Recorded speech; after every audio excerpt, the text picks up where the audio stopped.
Muito boa noite, Pastor Genivaldo Tavares de Mello, em São Paulo, no dia 26 de fevereiro de 2018, exatamente 19 horas e 10 minutos, expediente encerrado. E o vídeo é o de número 88, que já passamos aquele sobre a vinda de Jesus, e o tema aqui é uma ponte uma ponte entre o céu e a terra. Muito bem, bonito, né? Uma ponte entre o céu e a terra. Isso, obviamente, fala da liberdade que temos de chegar diante de Deus. Quem fez esta ponte, quem construiu esta ponte, esta relação, foi Jesus.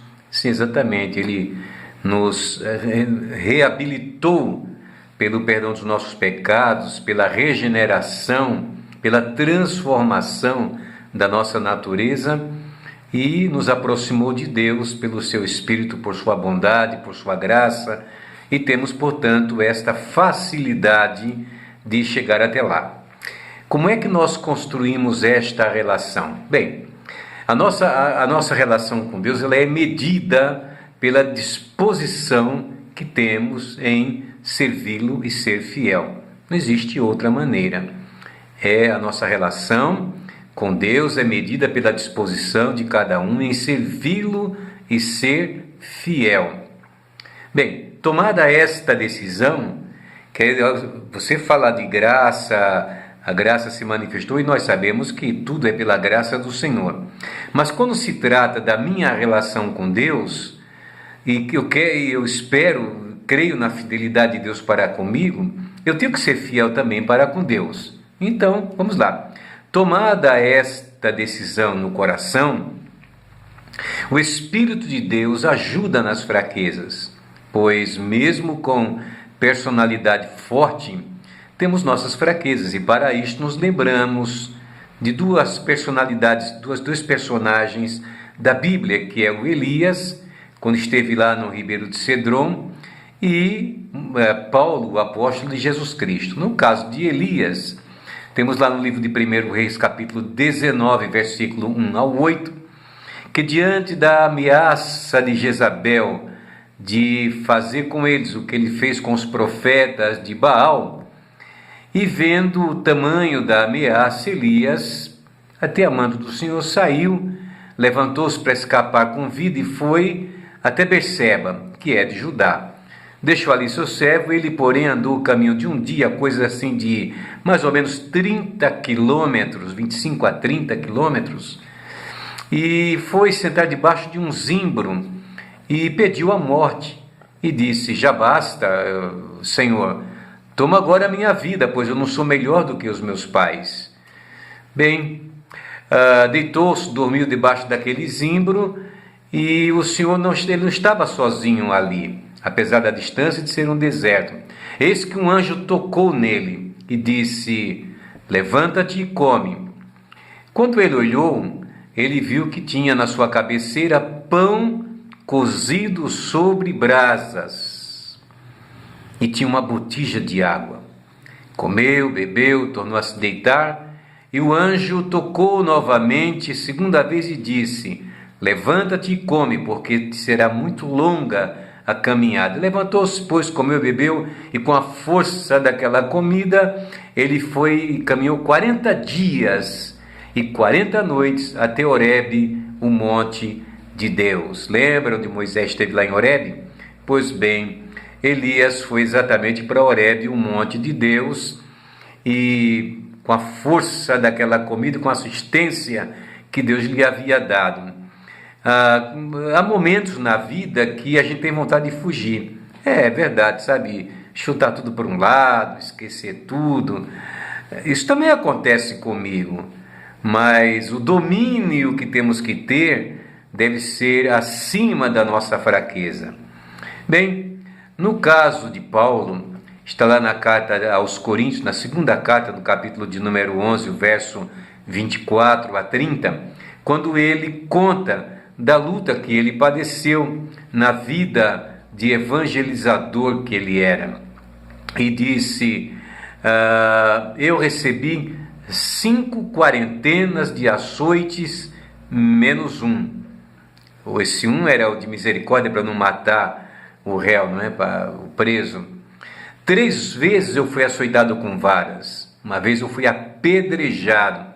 3 vezes eu sofri naufrágio. Uma noite e um dia passei no abismo. Em viagens muitas vezes, em perigos de rios, em perigos de salteadores, em perigos da minha nação, em perigo dos gentios, em perigo na cidade, em perigo no deserto, em perigo no mar, em perigo entre os falsos irmãos.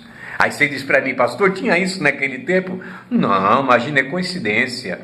Paulo, né? Em perigo dos falsos irmãos. E o que mais? Em trabalhos e fadigas muitas vezes.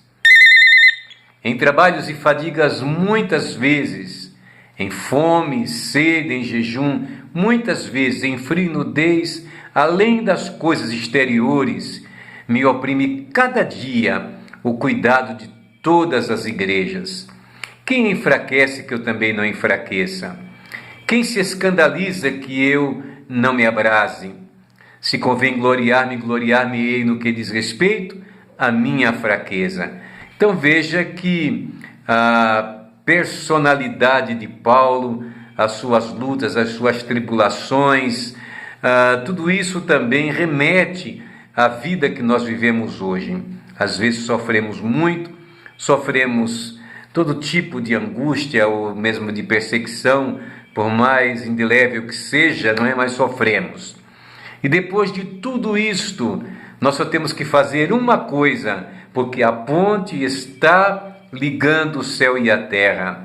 Aquilo que o salmista, no Salmo de número 73, pediu ao Senhor, no versículo de Salmo 71, verso 3, ele disse: "Sê tu a minha habitação forte, a qual possa recorrer continuamente. Deste um mandamento que me salva, pois tu és a minha rocha e a minha fortaleza."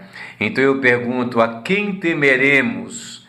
A ninguém. Só resta que a gente mantenha a nossa fidelidade a algo que o homem não pode deixar de fazer.